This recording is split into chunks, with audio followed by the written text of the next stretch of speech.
Do you see how the first few seconds of this video had no talking in them? No narration? That's because I trust in you, viewer, to be able to read. I trust in you to be able to engage with this video and think for yourself without me holding your hand and pointing out the obvious. Nintendo apparently do not trust you that much. It's been over for a while now. We all know what happened, we all saw it. We're all commiserating together. But let's just take a second to regroup here. Complaints have arisen painting the Metroid fandom as divided and in a time of chaos right now, but here's the thing. Since September, from the moment any negative reception has occurred, a veritable army of loony bins has been present to tell you how much you are overreacting, and how much of a baby you're being, and how you're judging the whole game from one trailer, or one NPC, or one clown show, etc., etc. It's really not subtle.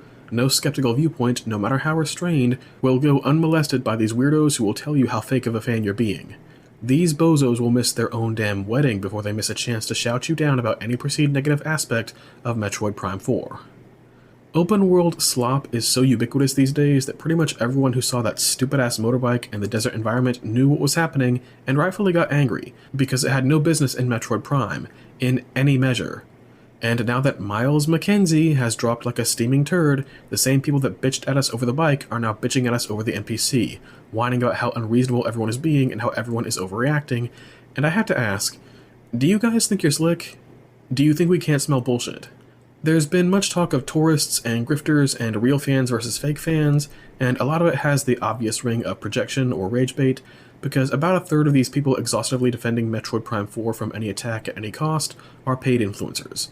Another third of them are just flat-out bots, and the last third of them are very obviously Nintendo nomads smelling blood in the water. Yeah, we know what you guys are up to. We can tell because you don't talk like Metroid fans at all. You talk like Zelda fans, like Mario fans, like Pokemon fans.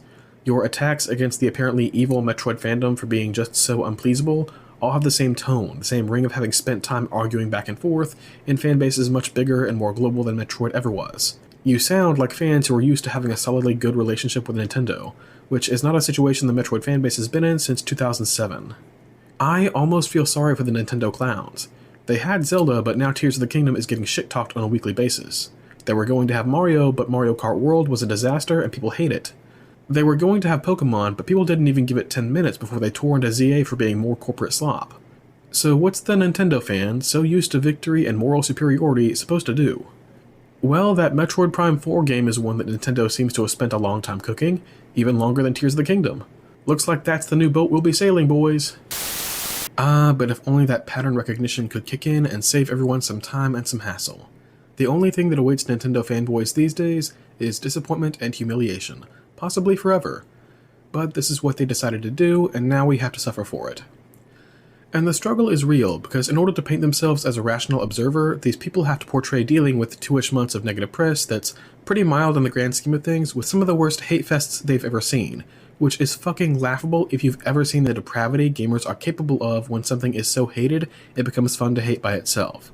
This isn't even a drop in the bucket compared to something like No Man's Sky, or Conquered, or any of the other high-profile collapses of gaming hype.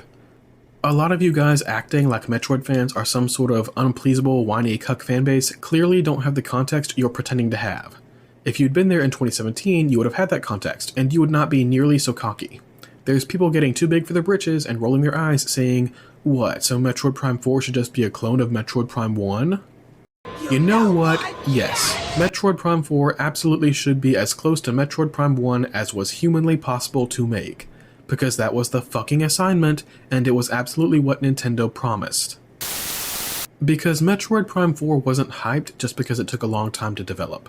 It was hyped because it was Nintendo getting on their knees and begging for Metroid fans to come back. If you think I'm talking out of my ass here, let me do a fanboy's favorite thing in the world and bring up the numbers, because you kind of have to see them lined up to understand what was happening. Until Dread came along 19 years later, Metroid Prime was easily the best-selling game in the series at 2.8 million copies. Doesn't sound like a lot, but remember, up until 2017, Twilight Princess was the best-selling Zelda game with only 7.5 million. So the best-selling Zelda game was selling between 2 to 3 times as much as the best-selling Metroid. A respectable gap, but a far smaller one than trying to compare modern-day Metroid at a barely budging 3 million to Zelda's much-expanded 30 million. Up until 2017, it could reasonably be said that even if Metroid wasn't huge, it was still really too big to qualify for niche. But by the time E3 2017 happened, Metroid Prime Federation Force had, at a generous estimate, managed to sell just 150,000 copies. 150K next to Metroid Prime's 2.8 million is a 95% drop. Its sales were a miserable 11% of its immediate predecessor, Metroid Other M, a hated and detested entry which by itself didn't even sell half of Prime's figures. These are the kinds of numbers that make shareholders shit themselves. That is the kind of nosedive that makes investors panic and flee elsewhere. That is the sole reason why Metroid Prime 4 exists.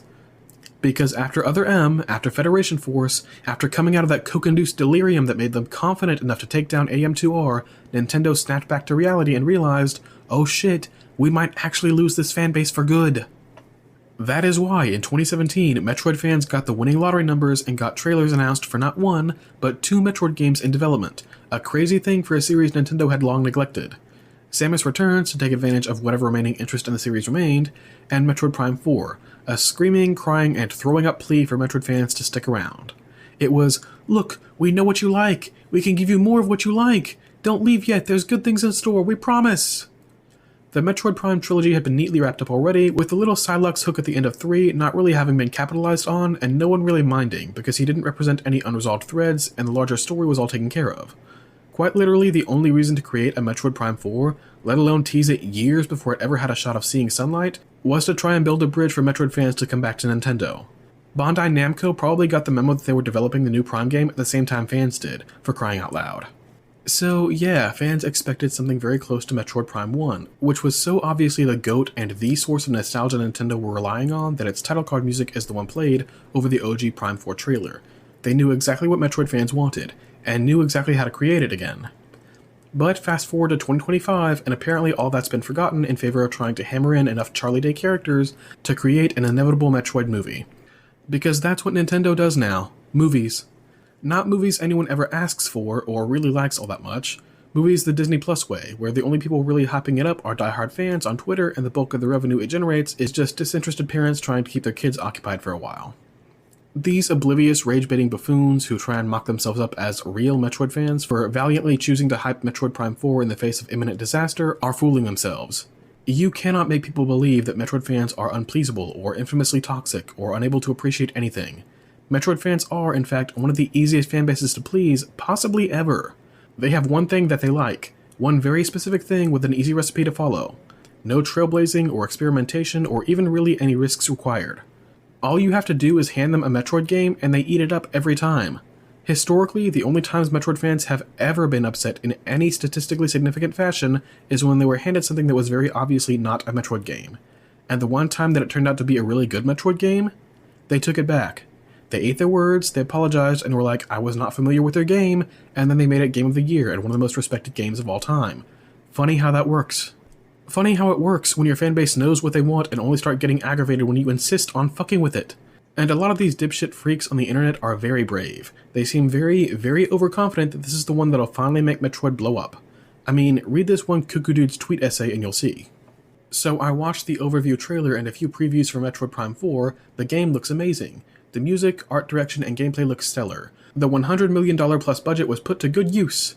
I know OG Metroid fans are annoyed by NPCs being in the game, especially Mackenzie, but the reality is the days of Samus being completely alone like in Super and Prime 1 are over. You are never going to see a Metroid game like those again. Every game going forward is going to have at least one NPC. Oh, brother, this guy stinks! The budgets for these games are starting to get so large that they need to appeal to a wider demographic to justify the cost, especially with Nintendo expanding into films as well. Okay, but that's worse.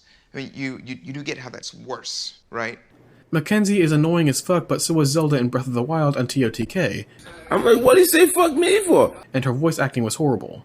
Nintendo's biggest weakness has always been voice acting and dialogue. Granted, I think Prime 3 is still better than most in this regard. Watch the overview trailer if you haven't already. It does help ease some of the preview's concerns regarding Samus being accompanied throughout the whole game. This dude is so confident that this game is going to sell, that its numbers will make up for all the crap we're putting up with. And I just want to ask him and people like him, are you sure? Because right now is a terrible time to trust Nintendo. Everything they've been releasing has been getting torched for being low-effort, money-hungry garbage. And yeah, the moves we're seeing here are obviously to appeal to a broader audience, but that audience isn't there.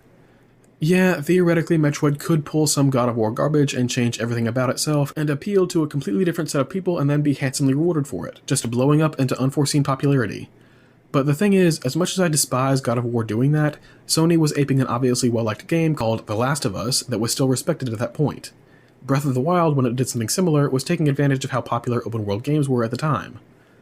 But this? Okay! I got it! Oh! No! This is what you think is just going to crack it open and bring all the casuals into the Metroid sphere? My poor misguided souls. Everyone hates this crap, not just Metroid fans. We live in a post-MCU world. Everyone has post-Marvel exhaustion, everyone hates needless chatter, and everyone despises quippy, appeal to everyone and please no one garbage like this. Even if this weren't the literal antithesis of Metroid appeal, it would be virtually guaranteed to kill this game dead in the water. So I struggle to see where all this bravado is coming from, especially considering someone at Nintendo quite obviously knows this is going to be unpopular and knew beforehand. With all of the trailers, all of the pre-release content, all of the footage shown to us thus far has been gameplay where Miles would obviously be present, but he's been snipped out, so that the only way fans could find out he was in this game was when the review embargo dissolved, when Nintendo obviously would have locked in all the pre-orders they were going to get. Even Arlo caught onto this and pointed it out. And if you look at this footage with this guy, like, it is obvious that all of the marketing material has been carefully edited to keep this guy out. He's there in like the opening areas of this planet. All of these like all of the trailers up to now have been so moody. So just like moody and atmospheric, and Samus is alone on this planet. Apparently, she's not been alone this entire time. Every single cut in these trailers, there's been this guy just off screen, in between shots of these cutscenes. He's been there, and they have been meticulously keeping him out, almost as though they know. Almost as though they know, because how would they not know? Because are they humans? Are they people who have played Metroid before? And Arlo has both the bite and the spine of an earthworm when it comes to criticizing anything related to Nintendo. The thing is, Nintendo has never been very subtle when they don't believe a product can sell by itself. It's why they had that narrator for Age of Imprisonment loudly say canonical story as if to try and beg Zelda to come fix their ailing brand. It's why Federation Force came with the Metroid Prime label despite having as much to do with that subseries as I do with building jet engines.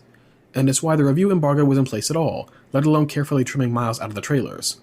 They know this shit will upset fans, and they know it'll hurt their bottom dollar. They don't care about the game being good, they just care about actually making their money this time before fans leave in droves again. Because that's the core of Nintendo. Their soul died with Iwata, and it's been nothing but a money-eating machine ever since. So go on, post your moral high horse tweets, position yourselves as being right too early. But when this game completely flops, or gets passed around as a mid-release at best, I know damn well most of you are going to quietly disappear. Because for you, it wasn't about the chance to play a real Metroid game again. It was about the chance to feel popular again. And that's why you'll never truly get Metroid.